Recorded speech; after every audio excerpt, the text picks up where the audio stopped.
Okay, folks, this is Acid Root, so I'm going to review Migos' breakout mixtape, Young Rich Niggas.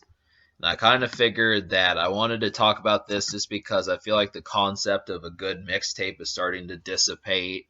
Most of the time, if an artist gets a hit off a mixtape, they just make it a retail mixtape and it's just not a free download. But back in 2013 and maybe 2014 or so, they did, folks would still do free mixtapes. Migos did them up to, I think, early 2016. But ever since Culture came out, they've basically just been on their album shit. So that's kind of the thing about it. And so a bit of background about this project: it was backed by two singles, actually. Sometimes mixtapes would do that, but Versace was the biggest song, and I looked up some information on that song, and it said that it was one of the biggest, maybe not just rap songs, but songs of 2013. The thing about that song, it's not. I feel like it's kind of a lesser version of a song like Bad and Boujee. Obviously it came out 4 years before that, but it kind of has like a similar template, but not quite as catchy. I think obviously the fact that it came out so many years before that kind of showed that they had potential to be able to make hits on that caliber, considering that Bad and Boujee hit #1, but Versace only hit 99. So it was just kind of a taste of what Migos was going to do in the future. And to that end, it is a decent song. It's above average, but it's still not my favorite song on the project. And, how many times out of 5 or 6 I would listen to it in the shuffle? Probably about 2, maybe 3 at most. It's not like every single time I'm going to mess with the song. But I do like Hannah Montana, the second single, a lot more. That one's a more fluid song, even though it's a lot of chant type chorus in there, but it's still, it feels a lot more, the life in that one is more superior. And really, the fact that this is free music, for me to try to rate and judge this project as if I can sit there and fault and just do all that sort of stuff. The fact of the matter is there are 18 songs, and out of those 18, it's not just the single that's good.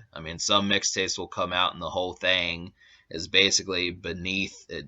It feels like it's B grade, C grade, in some cases even D grade, music from the musician, just because it's free music. But Migos, they gave you a little bit more than what you were probably expecting. And I think it was kind of a good thing, just because it allowed for them to say that, in the future, that they would have good albums. Now, I actually own Culture, and I'm kind of under the impression that even Culture while that got rave reviews, I don't find it to be a perfect project. But the singles were, above average on that also. But they were kind of showing signs of being able to do that this time. So I guess I'll talk about some of these. So out of the 18 songs, or 19 if you count the remix, there were 6 that I enjoyed. And I think, if you're trying to sift through these a little bit easier, here's some recommendations from me. So the 5 that I completely enjoyed were Chinatown, Chirpin', Adios, Hannah Montana, and Cook It Up. To me, these were the best beats that stood out. And really the thing, when you look at that, some people say Migos are not the best lyricists, but they do have a particular flow that, just the way that they do it, it seems as if, trying to think of like the best way. They switch up their flows some of the times, but if you pay attention to the way their flow was on like Versace, yeah, the thing about it is the better point is you shouldn't be faulting Migos as much for lyrics, as much as that it seems like lyrics is not what they're aiming for, as much as just the way they present the songs to you. And that's kind of the thing. When you look at when people say Versace was a song of the year and Hannah Montana was like in the runner-ups or something, if they are not focusing on lyrics in these songs and they're kind of pedestrian, then how are they that catchy? Can it just be because they're saying Hannah Montana, Hannah Montana, Hannah Montana. I mean, there's a reason for it, and to me, it seems to be like the flow as far as the way they go with it. But um, I mean, usually most of the time you can tell Migos the way that they rap compared to some of these other people. Like if you were to hand every one of these beats off this project to like Lil Boozy or Juvenile or someone like that, they would probably sound a lot different. But that's kind of the thing, as Migos are distinct, but it just is the lyrics do feel kind of slack, and that's kind of the thing. But I can't be too like angry over that just because the songs are at least fun. And that's kind of the thing about this project is I wasn't bored listening to it. I mean, there were actually songs I enjoyed. I mean, even though Versace wasn't my favorite, I still prefer it over a song like, even something Eminem would do that's just way too sobering and way too stalwart to really suggest that it should even be rap music. I mean, it feels more like a statement, but I mean, a lot of these did feel recreational, just under the guise of just their attitude towards the project. I mean, you could think that the subject matter is not, loud, but it just is coming from like an Atlanta sort of sound. So that's, I mean, yeah, that's the main thing is it just happens to be fun. I mean, it's kind of more of fun topics. I mean, a lot when on my Instagram, the people I follow, it's trap music most of the time that's getting played in like people's stories and the videos that you see, especially in the evening time or so. And it's apparently, I mean, I didn't have Instagram back in 2013, but supposing it's been going back as far back as that, it seems like Migos have kind of done this over and over.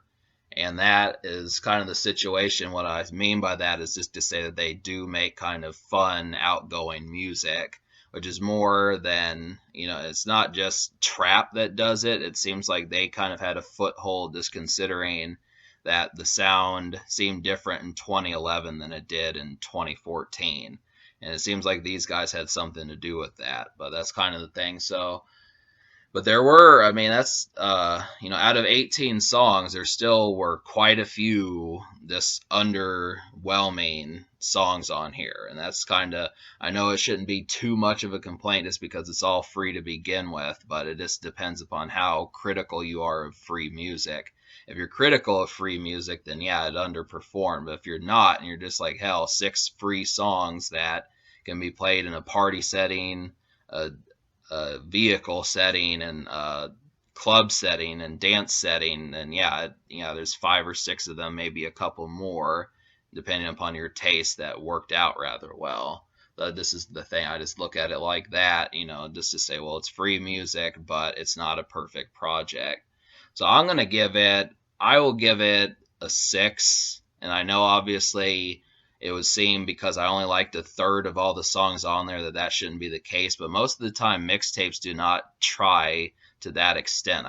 I can't think of too many mixtapes beyond like Rick Ross's Rich Forever and maybe Meek Mill's Dream Chasers that actually have more than 3 or 4 and sometimes 5 hits on there.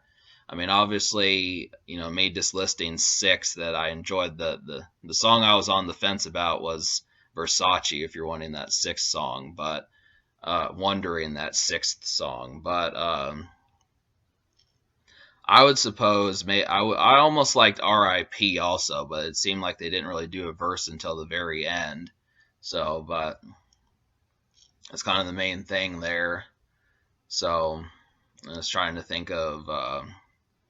So yeah, I'll give it a 6 just because I like the impact of it, and I like the fact that they had to do with kind of helping usher in a new age of rap music and trap music. And I know obviously a big complaint is the lyrics, but just the mentality and just the feel of it happens to be spot on. And that's kind of maybe not so much the execution, but just the feel, just the way that music feels. If you're just wanting to have some good evening and night music, then it's very effective. And that's kind of the thing. So with the social score, I'll actually give like a 5, just because there were 2 mixtape singles. It's free music, and it's not. I mean, most of the time, 2 singles off a mixtape would result in it being a retail mixtape, for money. So it wasn't. So the situation. It works. You get what you get, and you just pick and choose the ones. But yeah. So I'm just trying to think of what else. Free music. Not perfect, but definitely fun. That's kind of the situation.